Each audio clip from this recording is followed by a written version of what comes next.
Êtes-vous aware? Il y a des gens qui n'ont pas réussi parce qu'ils ne sont pas aware, ils ne sont pas au courant, ils ne sont pas à l'attention de savoir qu'ils existent. Alors beaucoup de monde n'avait pas saisi le sens de son message et moi personnellement je ne comprenais pas pourquoi les gens se foutaient de sa gueule. C'était pour moi quelque chose de terrible parce que je me dis mais en fait ce mec il est vraiment brillant et tout le monde ne comprend pas le sens de son message. En réalité il faisait allusion à l'éveil de la conscience. Aware ça veut dire conscient, to be aware ça veut dire avoir conscience. Il faut savoir qu'il y a beaucoup de gens qui ne connaissent pas cet état-là, cet état de conscience. Et c'est dommage parce que, en fait, ces gens-là, ils dorment. Ils dorment parce que leur ego est tellement puissant qu'ils ont du mal à se remettre en question et à avoir conscience des choses qui leur arrivent dans leur vie. Vous savez, c'est un peu comme souvent on vous dit hey, tu sais quoi, tu devrais si ça va pas, va voir un psychologue, etc. Et souvent on dit non, mais moi, le psychologue, je n'en ai pas besoin. Et c'est dommage parce que je pense qu'on a tous besoin de psychologie, alors pas forcément de psychologue, mais ou autre, mais c'est vrai que généralement on a quand même tous besoin de psychologie dans notre vie, tout simplement pour aller beaucoup mieux, pour pouvoir avancer, pour pouvoir réussir. Et je pense réellement que Van Damme était en avance pour certains, malheureusement. Et c'est vrai que c'est quelqu'un d'extrêmement sensible. You okay, babe?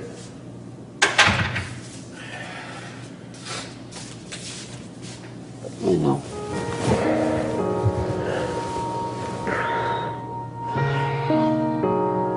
Qui n'a pas toujours trouvé les bons mots ou les mots suffisamment justes pour être compréhensible toujours du grand public.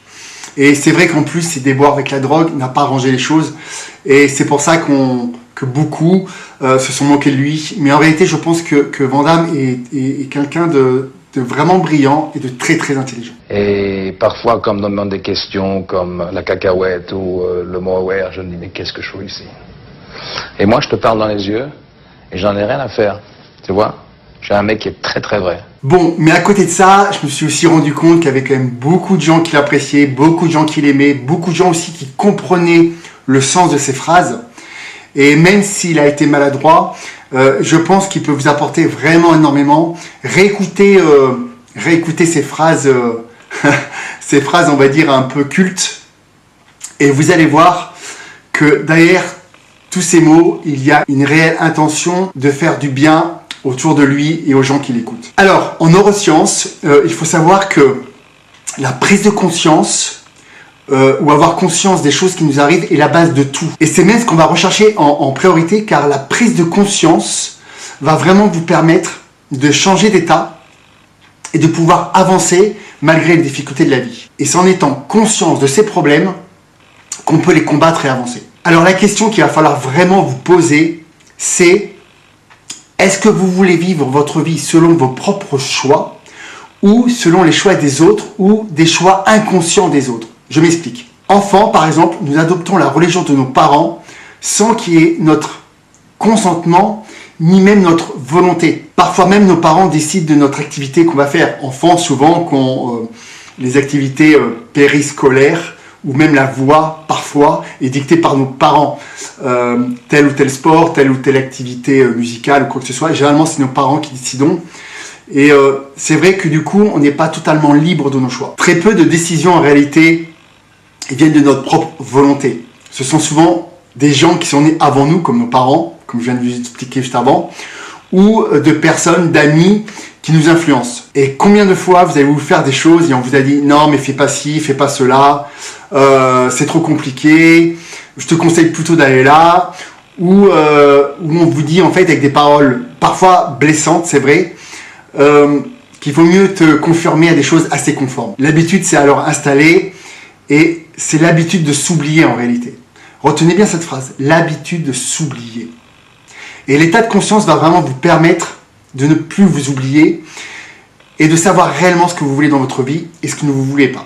Tous les gens te diront dans la vie, c'est impossible, t'es trop loin, c'est pas faisable, c'est trop dur. Ça, c'est les bruits du monde. Mais les gens n'écoutent jamais le silence, qui est un son de l'âme, c'est-à-dire de se remettre sur soi-même, à l'intérieur de soi-même, et de réaliser, de demander à soi-même ce qu'on veut faire dans la vie. Que ce soit d'un jardinier un pilote d'avion ou tu sais n'importe quoi, mais d'être heureux. Alors reprenons l'exemple de Van Damme. Je pense pas que ses parents, quand il a décidé de partir par exemple aux USA, avec quasiment pas d'argent, je ne pense pas que ses parents lui ont dit oui c'est super, vas-y tente ta chance, écoute tu verras bien ce qui arrive. Je pense qu'ils l'ont plus, ils l'ont plus conseillé de rester en Belgique, de rester dans sa salle de sport et ne pas bouger. Et heureusement qu'il ne nous a pas écoutés. Alors évidemment, il a beaucoup galéré pendant plus de 5 ans. Il a fait tous les petits boulots possibles, inimaginables, entre livreur de pizza, chauffeur de limousine ou encore portier en boîte de nuit. Mais en fait, sa persévérance lui a permis d'atteindre aujourd'hui le statut de star. Et c'est pour ça que le parcours de Van Damme est vraiment intéressant. Et aujourd'hui, en fait, lors d'interviews, souvent, il relate en fait son état d'esprit qu'il avait à ce moment-là pour pouvoir justement avancer, réussir et réaliser en fait ses rêves. Alors maintenant, je vais vous donner 5 petites astuces pour avoir l'intention de devenir aware. La première chose, c'est observer. Soyez attentif à ce qui est physiquement ou dans vos sentiments, dans vos émotions. Essayez d'observer ce qui se passe. Deuxièmement, accepter. Accepter ce qui est en réalité. Ce qui se passe, acceptez-le. Souvent, on se ment à soi-même et on n'accepte pas les choses, mais il faut l'accepter. Troisièmement, comprendre. Ayez cette intention de comprendre la nature des choses qui arrivent.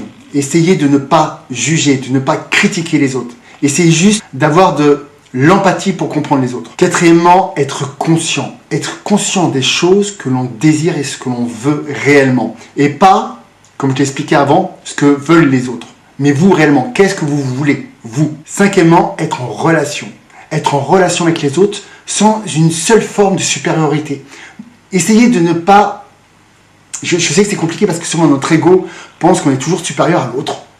Et c'est terrible parce que être en relation avec les autres permet vraiment de faire grandir et d'accueillir beaucoup plus de choses à soi en réalité. D'ailleurs, j'avais fait une vidéo sur la communication non violente. Je vous invite à aller la regarder parce que la communication non violente face à un conflit, comme par exemple vous avez un conflit avec une personne, cette façon de procéder permet vraiment de dialoguer avec empathie avec l'autre et de le comprendre, au lieu d'être dans un schéma stérile où vous allez juger, critiquer l'autre en permanence et au final, ça n'a rien apporté de bon, il n'y aura rien de constructif. Et souvent, ce que Jean-Claude Van Damme nous explique, c'est qu'on est rarement ouvert sur le monde extérieur.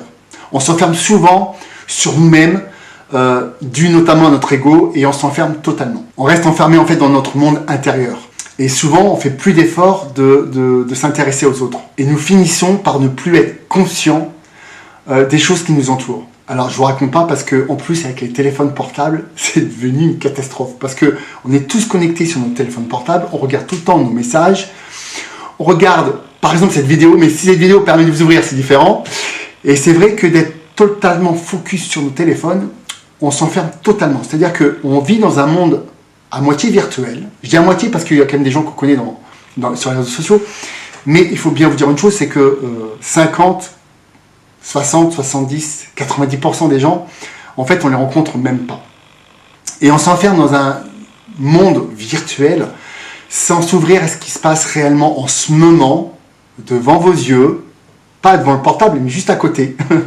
Et c'est là où on voit réellement, j'ai envie de dire la vraie vie, même si je pense que même les réseaux sociaux, on a quand même une vraie vie dedans, puisqu'on côtoie aussi des gens, mais une monde avec un état d'être et de conscience qui est beaucoup plus fort en réalité. C'est-à-dire que la méfiance est une chose qui t'appartient, qui colle à ta peau. L'amour, la méfiance, la peur, la faim, la peine, la joie, la méchanceté, tout ça c'est des éléments de la vie. Et quand tu es conscient de ces choses, tu peux soit les atténuer et tu peux progresser dans les choses bonnes. C'est-à-dire, si j'ai un plan de succès et je pense optimistiquement peut-être 10% par jour et que 20% par jour, je pense méchamment, comme je le faisais avant, moi-même, ou penser triste. Tu es conscient de ces qualités, donc tu peux commencer à les compresser jusqu'à les atténuer et tu peux pousser avec ta conscience, being aware, sur les choses meilleures de ta vie. Et tu deviens beaucoup plus successful. Tu deviens une histoire de succès à cause de la conscience des choses. Et ça, c'est le mot aware. Donc voilà, la prochaine fois que vous regarderez des vidéos de Jean-Claude Van Damme, pas des films, mais des vidéos où il explique un peu son mindset et son état d'esprit, voyez toujours au fond son message. Voilà, vous laissez pas disperser un peu par son côté parfois un peu simpliste des choses quand il les explique, parce que derrière se cache réellement une réelle intelligence. Voilà, je vous embrasse, je vous dis à la semaine prochaine pour une prochaine vidéo. Likez, partagez, commentez, et je vous dis à la semaine prochaine. Bisous, ciao.